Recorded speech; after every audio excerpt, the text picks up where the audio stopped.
The content in this podcast is for informational and educational purposes only. It is not intended to be medical advice, a diagnosis, or a treatment plan for any individual. Listening to this podcast does not establish a doctor-patient relationship. Always consult your own qualified healthcare provider before making changes to your health, medication, or lifestyle. By choosing to listen further, you acknowledge and agree to these terms. Welcome to Feeling Good, Feels Good with Dr. Tripp.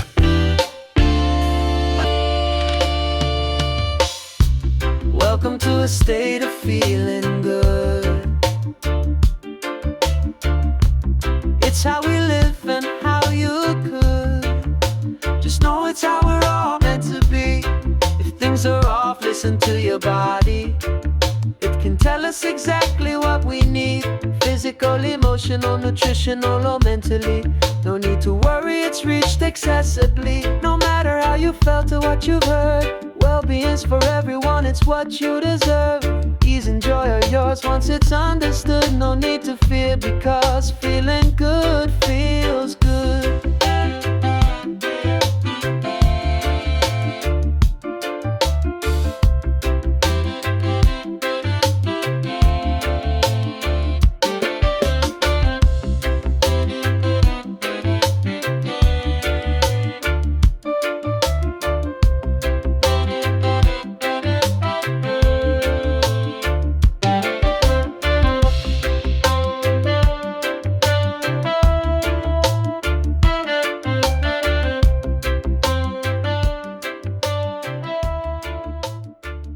Welcome into Feeling Good, Feels Good. I am your host, Dr. Tripp. This is the podcast where we talk about total wellness and outright wellness, looking at topics of physical health, nutritional and chemical health, as well as mental, emotional health, and environmental and lifestyle habits. Today, we're going to talk about nutrition, simple food that maybe is more complicated and more helpful than you think.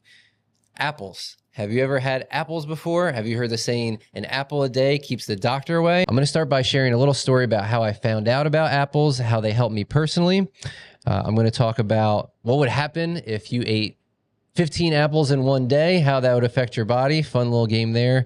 And we're going to talk about who should avoid apples, what type of apples are the best, what part of the body they're helping, who should take these, who should not take these. So let's dive in. One of the things that I'm always doing as a functional medicine provider is doing different functional medicine tests. A while back, I did a micronutrient test on myself after feeling like my energy was feeling slightly more drained. I had middle of the day fatigue, especially after lunch. One of the things I found out that was low was a mineral called chromium. Chromium helps bind sugar to insulin. Before I did this test, I was worried about my blood sugar, insulin, what's going on? Why does lunch make me tired? What is chromium? Before I talk about chromium, I want to help us understand something called insulin. You may have heard of people with diabetes taking insulin. Why does that happen? It's because insulin removes sugar from our blood, okay? And in order for insulin to do that, chromium has to be a part of that process. So even though my insulin levels were fine, because I was so low in chromium, insulin could not bind to sugar and decrease my blood sugar. So I would eat something like bread or a lunch food and just get so tired because my blood sugar would get so high that I would crash. I started looking for natural sources of chromium as well as supplementing with it. And one thing I found was red apples. So I started eating an apple a day. Now, let's be real. Apples don't have the highest source of chromium. In fact, it's only about 4% of the chromium you need in your day, and your body only absorbs about 5% of your daily chromium from apples. But it still led me to learn more about this fruit, who can benefit from it, and why they've been such a staple in our diet for so long. Let's give some basic facts about the apple. The apple on average is about 95 calories. It has about 4 to 4.5 grams of fiber. It carries around 14% of the daily volume of vitamin C. It also has vitamin K, potassium, and polyphenols like quercetin, which are really helpful for people with allergies. But what is my favorite thing about apples? It's the pectin. What is pectin? Pectin is a soluble fiber that acts as a prebiotic. A prebiotic, I've heard of probiotics, but what are prebiotics? Yes, a prebiotic, not a probiotic. But what's the difference? Probiotics are live flora that add to your gut microbiome, the microorganisms living in your stomach. You are adding more with probiotic. Prebiotics are the fibers or plant compounds that feed your existing gut flora. So probiotics are like introducing new flora, new microbiome, and prebiotics feed the existing ones, which we want to do. Pectin is most high in the skin of the apples. So when you're peeling apples, you're actually losing some of the pectin, some of the main health benefit of the apple. Pectin becomes a gel-like substance and acts like a broom and a sponge for your gut. We already talked about how it feeds your healthy gut bacteria. It helps feed your microbiome, which is really, really important.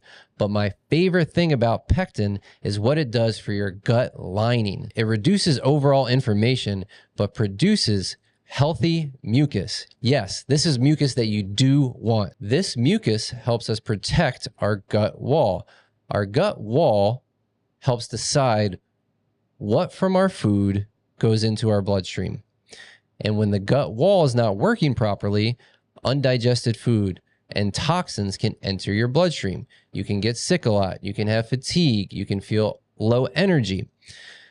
Having a leaky gut, you may have heard this word before, a leaky gut, also can cause confusion for absorbing nutrients that you do want. So basically, the gut wall is supposed to promote absorption of helpful nutrients and promote getting rid of waste products, undigested food, toxins, waste, things that we don't want swirling around in our body.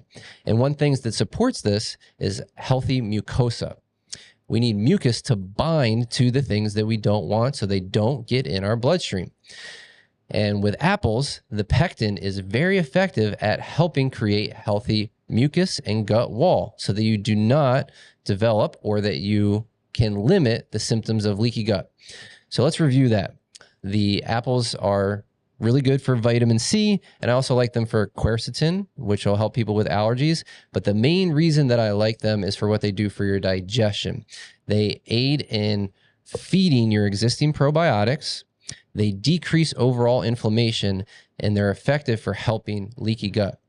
So who should be eating the apples? The number one demographic that I think should be eating most apples are pregnant people who are on baby aspirin. Baby aspirin is one of the most highest prescribed medications for people during pregnancy to reduce something called preeclampsia. What baby aspirin does that we're concerned about is that it can also affect the gut lining and can contribute to leaky gut. So, recommendations to take baby aspirin, data showing that it does help lower chances of preeclampsia. So, people are going to be taking baby aspirin while they're pregnant. We're never trying to tell people to stop taking medication. We're trying to help them have the tools so that the medication doesn't cause the side effects that we don't want. So baby aspirin while pregnant, always recommending apples to my patients to help keep the gut lining healthy, help keep gut mucosa, help decrease gut inflammation. Another demographic that this might be really important for are people who are taking lots of NSAIDs, aspirin, who are taking anti-inflammatory medications regularly. This can also heavily affect the gut wall, gut lining. So really make sure that you're eating apples if you are taking anti-inflammatory medication on a regular basis. If you are, that's probably a sign from your body that something off and you want to get checked by your local provider. But if you are, make sure that you're eating lots of food that's going to help your gut wall, including apples. My favorite are gala apples, red apples, and gala apples that have lots of red and yellow in them. So an apple a day, most definitely for pregnant people who are taking baby aspirin and for people who are taking non-steroidal anti-inflammatory drugs on a regular basis. What would happen if you ate too many apples? Say you ate 10 apples in one day. Nobody's going to do this, right? But what would happen? Just as a hypothetical, it'd be 950 calories. You'd have about 45 grams of fiber, which is about twice the recommendation of the daily intake. 250 grams of sugar, 140% of your daily vitamin C, and likely you'd be going to the bathroom a lot. You would feel full but hungry. You would have a lot of runny stool, a lot of gas, blood sugar spikes. So we're not recommending this. If you're eating 10 apples a day, not that you are, but if somebody was in a TV show or a hypothetical situation, they would feel both really full and really hungry at the same time. They would have spikes of energy and crashes. They would be going to the bathroom a lot, and they would feel extremely bloated and uncomfortable. So too much of a good thing there. One apple is great. Don't eat 10 apples in one day. What about different types of apples? Again, my favorite are gala apples. And when you're picking out fruit, you always want to look at the color. The antioxidants in fruit come from the colors in the skin very often, in the meat of the fruit too, but the way the fruit looks does matter. The brighter the color, the brighter the fruit, the healthier it looks, the more antioxidants and nutrients it's going to contain. So when you are going to the grocery store, make sure you have a grocery cart full of lots of bright, different colored fruits and vegetables. But for apples specifically, I do like gala apples. They have standard amounts of vitamin C.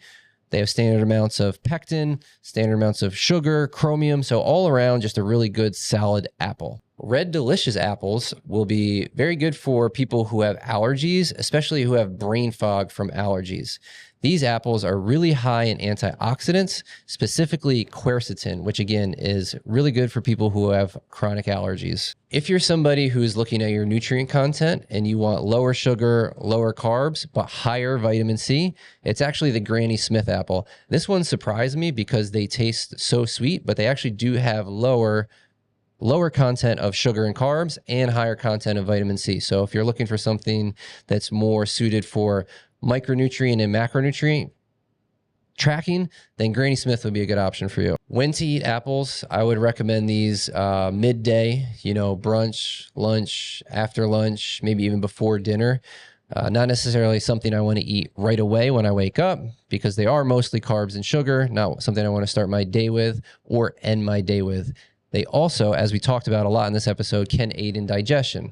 So throughout the middle of the day, when my body's ready to take on more sugar and needs some help digesting food, this is a great time to have apples. So let's review some of the nutritional benefits of apples. The quercetin, really helpful for allergies, especially asthma allergies. If you're having breathing issues and you're sensitive to the environment, these are a really good food choice to reduce symptoms of asthma and overproduction of histamine. Think antihistamine in allergy medicine. This is a natural way for your body to reduce the histamine output. Apples help regulate blood sugar. Again, the reason I found them was to help regulate my blood sugar. And while they were not the one tool that I needed, it is a helpful piece of the puzzle. So if you have blood sugar issues, apples can be really helpful for that. We talked about the wonderful antioxidants.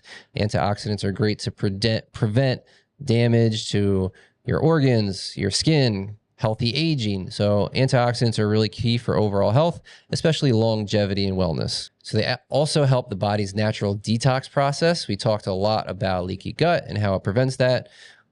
Another side effect of that is that your body has enough mucus, bile, appropriate presentation of things that it wants to get rid of. So apples are great for allergies, antioxidants, blood sugar, as well as detoxification too.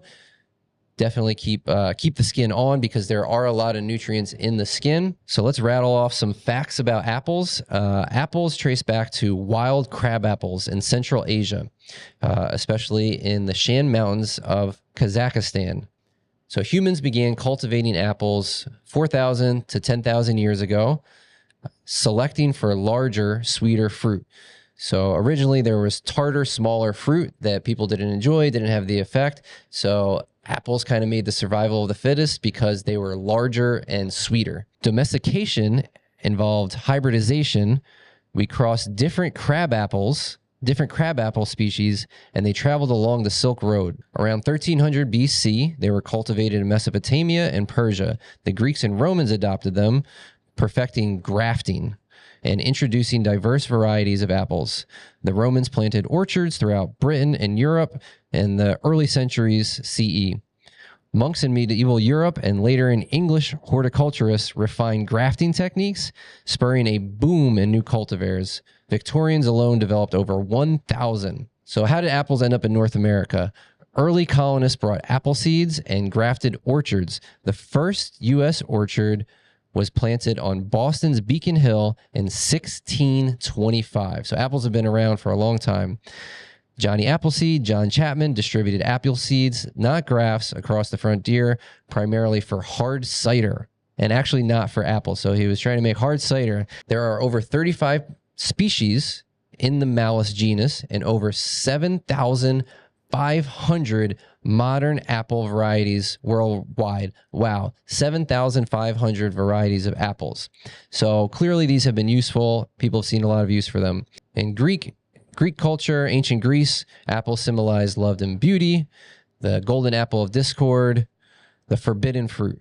Another famous apple is Isaac Newton's apple that helped him come up with the foundational laws, inspired his gravitational insights. So not only have apples been in human culture for a long, long time, they are still pertinent today and they're still useful today. So remember, use the skin, eat different varieties, pick brightly colored apples. Those are going to be the healthiest ones. And especially if you have allergies, gut issues, you're on aspirin, medication, those are really key indicators that apples are going to help you out. Thanks for tuning in. I look forward to seeing everybody in our next episode of Feeling Good Feels Good.